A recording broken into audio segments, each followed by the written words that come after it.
Hello, मी सुजाता. आज मी तुमच्यासोबत share केलेली आहे अख्खा मसूर आमटी.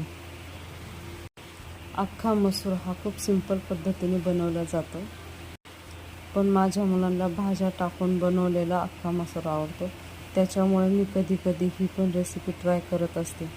तीच रेसिपी मी आज तुमच्यासोबत शेअर करत आहे. इथे मी 200 ग्रॅम अख्खा मसूर स्वच्छ धुवून कुकरमध्ये शिजवून घेतलेला आहे. अख्खा मसूर मऊ शिजलेला आहे. आता इथे मी 3 मध्यम आकाराची वांगी व 7-8 भेंडी चिरून घेत आहे.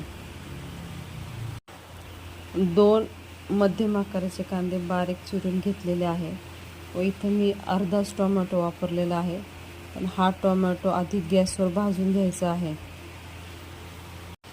कांदा, टोमॅटो, कढीपत्ता, कोथिंबीर इथे मी बारीक चिरून घेतलेली आहे व लसूणच्या पाकळ्या ठेचून घेतलेल्या आहे. कढईमध्ये तेल चांगलं तापलेलं आहे. गॅस हा मध्यमच ठेवायचा आहे. आता याच्यामध्ये मी कांदा टाकून हा कांदा गोल्डन ब्राऊन होईपर्यंत भाजून घेते. आता याच्यामध्ये टोमॅटो, लसूण व बारीक चिरून घेतलेली वांगी व भेंडी टाकायची आहे व हे सगळ्या भाज्या मीडियम टू हाय हीटवर फ्राय करून घ्यायच्या आहे. आता गॅसची फ्लेम थोडी स्लो करायची आहे. आता यामध्ये मीठ, हळद, जिरा पावडर व घाटी मसाला टाकायचा आहे व हे मिश्रण व्यवस्थित खालीवर करून हलवून घ्यायचं आहे. इथे एक गोष्ट लक्षात ठेवा, अख्खा मसूरमध्ये जास्त मसाले जात नाही. अख्ख्या मसूरची आमटी ही नेहमी सिंपलच बनवली जाते. आता तुम्हाला अख्खा मसूर जेवढा सैल किंवा पातळ करायचा असेल तेवढं याच्यामध्ये गरम पाणी टाकायचं आहे.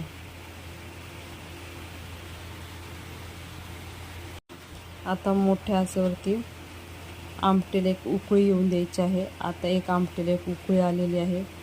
गॅसची फ्लेम ही मीडियमपेक्षा थोडी स्लो करून